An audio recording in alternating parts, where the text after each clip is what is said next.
ہم صرف عرض ہی کر سکتے ہیں. فرقوں کی دکانیں بند. The damage has been done. آپ کو پتہ ہی نہیں ہے. آپ تو گلی گلی سے آواز آ رہی ہے کہ نہ میں وہابی نہ میں بھابی, میں ہوں مسلم علمی کتابی. اور مرنے سے پہلے اے مسلمان کر لے اس پہ غور, کتابوں کا خدا اور ہے, بابوں کا خدا اور. بابے بھی اسی خدا کو مانتے تھے لیکن ان کوالٹیز کے ساتھ نہیں جو پیغمبروں نے بتائی ہیں, جو آسمان سے نازل ہوئی ہیں, بلکہ اپنی تعلیمات کے ساتھ. اور اب بابوں کا حال یہ ہے کہ چھوٹے چھوٹے بچے بھی کہہ رہے ہیں کہ نبی کے جیسا ہے ہی کوئی نہیں, بابے تے شے ہی کوئی نہیں. آج نا لوگوں نے پروپگنڈا شروع کر دیا. لوگ کہتے ہیں جی نہ میں سنی نہ میں وہابی, میں تو ہوں علمی کتابی. تو بھائی یہ جو تم نے کتابوں سے علم پڑھا ہے یہ کس نے لکھی تھی؟ بتاؤ نا, یہ کس نے لکھی تھی؟ تمہارے بابے نے لکھی تھی یا ہمارے بابے نے لکھی تھی؟ تم کہتے ہو کتابوں کا خدا اور ہے اور بابوں کا خدا اور ہے, تو جو کتابیں لکھی تھی وہ تمہارے دادے نے لکھ دی تھی وہاں سے آ کے. تم نے کوئی ڈاؤن لوڈ کیا اپنے اندر, انسٹال کروا لیا تم نے؟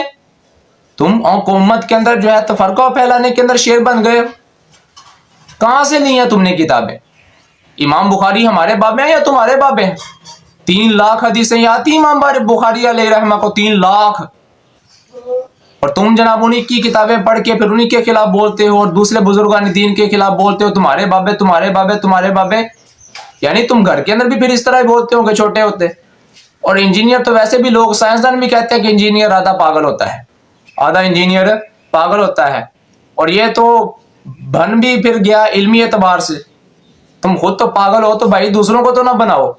تم تو کسی کمرے کے اندر بیٹھ کے تقریریں کرنے سے کچھ نہیں ہوتا. تم باہر تو آؤ, دنیا کو دیکھو تو صحیح, تمہیں پتہ چلے کہ کتابوں کا خدا بھی وہی ہے اور بابوں کا خدا بھی وہی ہے. صرف عقل کے اندر تمہاری میں کمی ہے. باتیں کرنا آسان ہوتا ہے لیکن اس کے اوپر دلائل دینا, نکلنا, وضاحت کرنا, انسان کو پتہ چل جاتا ہے کہ میں کون سی بات کر رہا ہوں, کس کے خلاف کر رہا ہوں. ایسے بولنا بندہ شروع کر دیتا ہے کسی کے خلاف. پتہ ہونا چاہیے علمی کتابی جو بھی ہو, جو بھی تم نے کتابیں پڑھی ہیں, جہاں سے بھی علم لیا ہے وہ ہمارے بابوں نے لکھی ہیں. امام بخاری, امام مسلم, نسائی, ترمذی, ابن ماجہ سارے ہمارے بابے ہیں.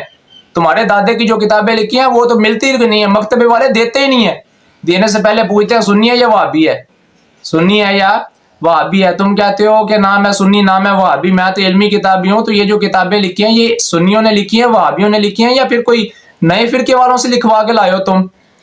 یعنی تمہارا بھی کوئی اپنا فرقہ تھا اس زمانے کے اندر جنہوں نے کتابیں. رسول کریم صلی اللہ علیہ وسلم آپ کے صحابہ کو آپ نے حکم ارشاد فرمایا کہ میری احادیث کو جمع کیا جائے, لکھیں.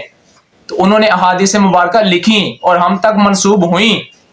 یعنی صحابہ کرام جو ہیں ان کے بارے میں پھر تم خود ہی سوچ لو کہ اس سے استدلال کیا بنتا ہے.